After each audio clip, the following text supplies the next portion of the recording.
The wind stopped. Not slowly, not gently. It just froze. Shadows clung to the edges of the street, refusing to move, as if the world itself had held its breath. Lucie ran barefoot over broken asphalt, every heartbeat echoing like a warning. She could not see them, but she knew they were behind her, in the dark and the silence, in the places memory dared not touch. A faint whisper brushed her ear, her own name, but she had never spoken it. Somewhere ahead, a light flickered. She thought it meant safety. She was wrong. Lucie stumbled into the night, her small body trembling, torn clothes clinging to her like a second skin. The darkness pressed against her from every side, thick and suffocating, yet somehow familiar. The same darkness that had lived in the basement with her, whispered in the corners, and taught her that freedom was only an idea. Every footstep over the jagged asphalt felt like a confession. Every sound, a branch cracking, a distant dog barking, could be her hunter's, or it could be her imagination. She could not look back. She could not. Hell had a face, and she had already seen it. Her lungs burned. Her ribs screamed. The air tasted of iron and fear. The stars overhead offered no guidance.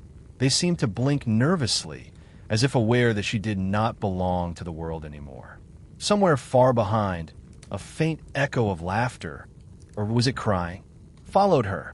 It did not belong to anyone living. She ran until the horizon swallowed the street. And still, the shadows clung. In every alley, in every whisper of wind, she sensed a presence. Not just watching, anticipating, waiting, hungry. She had escaped the basement, but the basement had not escaped her. By the time dawn softened the edges of the night, her body had almost given out. Her legs trembled beneath her, knees scraping against concrete. Yet she did not stop, because when a child escapes hell, she learns a truth adults often forget. Freedom is only real if you never pause to hope.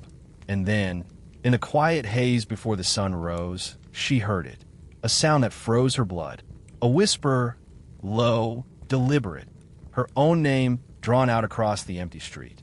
She had never spoken it, yet called to her. The world had tilted. Somewhere ahead, a faint light flickered. She thought it meant safety. She was wrong. Lucie survived the night, but survival brought no relief. The world felt sharper now, every sound a threat, every shadow a memory. She moved through the orphanage corridors like a phantom, unseen yet hyper-aware, haunted by an invisible weight pressing against her chest.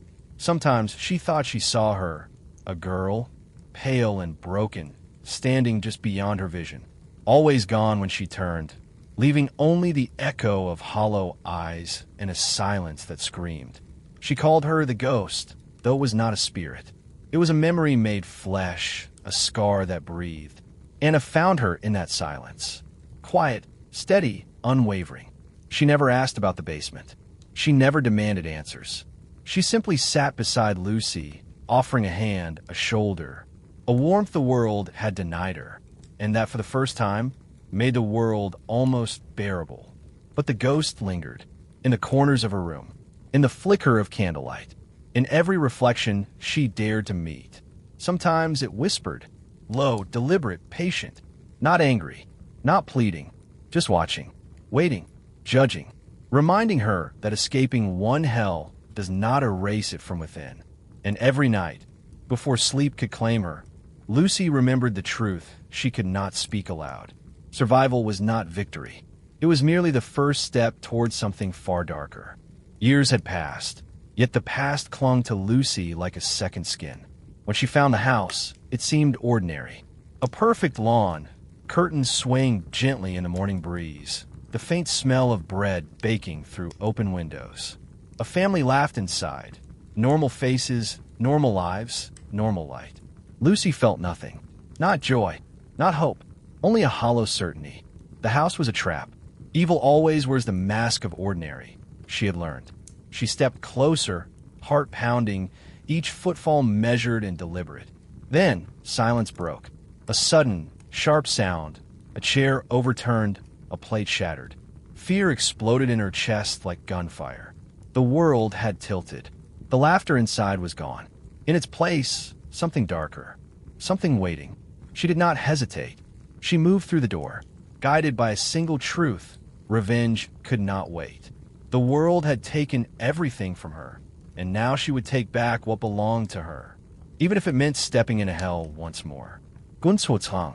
Shouts echoed, sudden and raw. The family, unprepared, trembling, fell to the ground. Blood blossomed across the kitchen floor like a grotesque painting. The morning light no longer felt safe.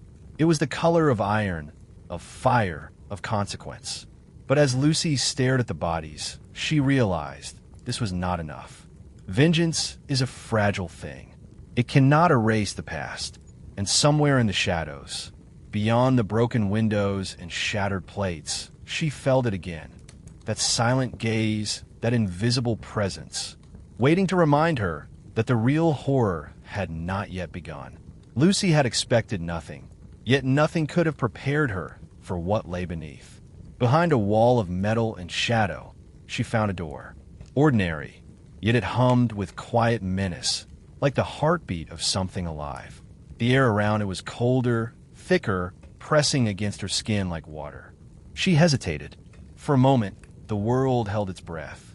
And then, with Anna beside her, she pushed the door open. The staircase descended into darkness.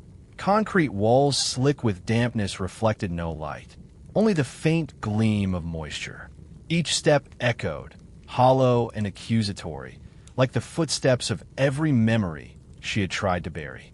At the bottom, the air was different, still, dense, almost sacred. Chains hung from the walls.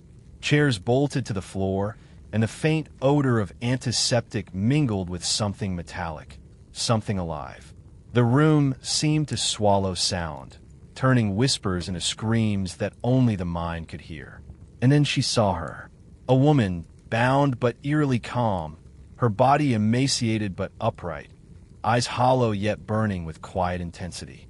Not screaming, not pleading, just watching, measuring, enduring, waiting. Lucie's breath caught. This was no random act of cruelty. This was methodical, systematic, a precision of suffering, a design. And somewhere deep in the shadows, she felt it again, that unseen presence. Watching, patient, intelligent. The ghost of her past seemed to stretch into this room, binding the present to every memory she had ever tried to forget. She realized with a chill that settled in her bones, this was bigger than her, bigger than vengeance. This was a machinery of pain, of obsession, of a truth no one was meant to know. The air beneath the house had its own weight, pressing against their chests, making every breath deliberate. From the shadows, they emerged, not monstrous, not screaming, not frantic. Calm faces, eyes sharp, measured. Men and women in spotless clothing, their hands clean, their voices soft, deliberate, unyielding. Lucie felt her chest tighten. "Who are you?" she whispered, but the words barely left her lips. One step forward, an older woman, hair streaked with gray, eyes too sharp for kindness. She did not raise her voice. She did not gesture wildly. She smiled faintly, a smile without warmth. "We are seekers," she said. "We do not kill. We observe. We guide. We push. Pain is not the enemy. It is the tool. It is the doorway." The room seemed to contract, every shadow suddenly alive, every corner question. "A doorway?" Lucie asked, though part of her already knew the answer. "Yes," the woman said. "Humanity fears death, yet desires certainty. Religions promise comfort. Science promises nothing. We offer knowledge, the ultimate knowledge, but demands a price." Anna's eyes widened. "What price?" "Everything," the woman replied. "Everything you are, everything you fear, everything you love. To glimpse the truth beyond life, the soul must endure. The body, the mind, the ego, they must fracture. Only then does the threshold open." Lucie felt a chill climb her spine. This was no madness. This was methodical, obsessive, cold. They did not torture for pleasure. They tortured for understanding, for certainty, for transcendence. And the ones who survive, Anna whispered, they see, They understand. They become martyrs, the woman said softly, almost reverently. And what they see changes everything, or destroys everything. Sometimes both. The weight of her words sank into Lucie's chest like stone. Here, in the stillness beneath the house, she realized something horrifying. This was not just cruelty. It was philosophy.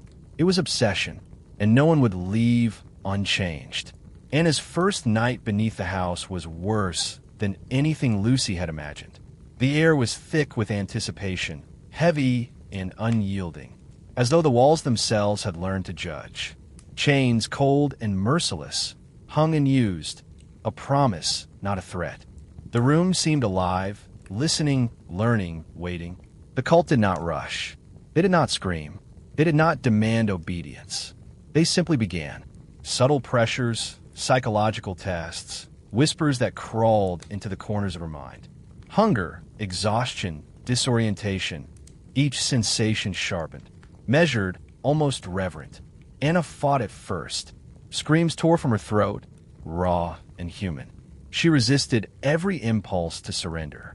And yet, after hours, then days, she noticed something strange. The pain was still there, but it was changing. It no longer belonged to her alone. It passed through her, a rhythm, a cadence, a revelation.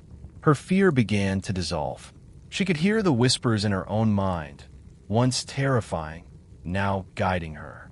Every memory of horror, every shadow of past trauma, became a stepping stone rather than a chain. Her body trembled not in terror, but in the anticipation of what might come. Lucie watched, horrified and awed. She saw her friend not breaking, not caving, but evolving. Anna's eyes, once wide with panic, now softened. Her breathing slowed. Her hands, once trembling, held still. She was becoming something beyond survival, something beyond pain itself. And then, one night, under the silent gaze of the cult, Anna did not scream. She whispered, a sound so delicate it seemed impossibly fragile in the oppressive darkness. A truth, a revelation. Even the cult leaned forward, silent and tense. They had witnessed many attempts, many martyrs, but none had done what she did, embraced the threshold, yet remained herself. The transformation was not cruelty. It was transcendence, and it left the room, and everyone in it, holding its breath, waiting for the impossible, the final truth. The room was still. Silence had weight. The air seemed to pulse with expectation, as though the walls themselves held their breath. Anna knelt, her eyes luminous, face serene, yet trembling with the enormity of what she had endured. The cult leader, the gray-haired woman, approached slowly, each step measured, precise, almost ceremonial. She had seen countless martyrs, had observed endless thresholds crossed and broken. But Anna, she was different. Anna leaned forward. Her lips barely moved. Yet the whisper was heard by all who listen in the mind rather than the ear. The words themselves were lost to the world, impossible to capture, yet they carried the weight of revelation. The kind that could destroy belief, shatter understanding, or illuminate the impossible. The cult leader's face shifted. Calm, measured, unyielding, now cracked. Eyes wide, hands trembling. The certainty she had carried her entire life. The idea that she understood, controlled, and guided began to unravel. Minutes passed. No one moved. Even the shadows seemed to hold their shape in respect, fear, or awe. Then she rose, slowly, deliberately. She did not speak. She did not explain. She did not attempt to rationalize the impossible. She left the room, climbed the stairs, and finally, in quiet, deliberate finality, ended her own life. The silence that followed was absolute. Lucie, Anna, the remaining cult members, all felt it. The weight of a truth so profound, so terrible, that no words could carry it. What did Anna see? Heaven? Nothingness? A truth too beautiful to endure? Or a revelation so empty it made all suffering meaningless? No one knew. No one would.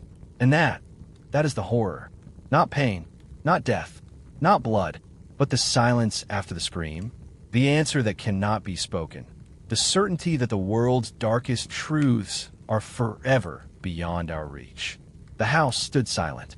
Outside, the wind breathed again, but nothing had changed. Not the shadows.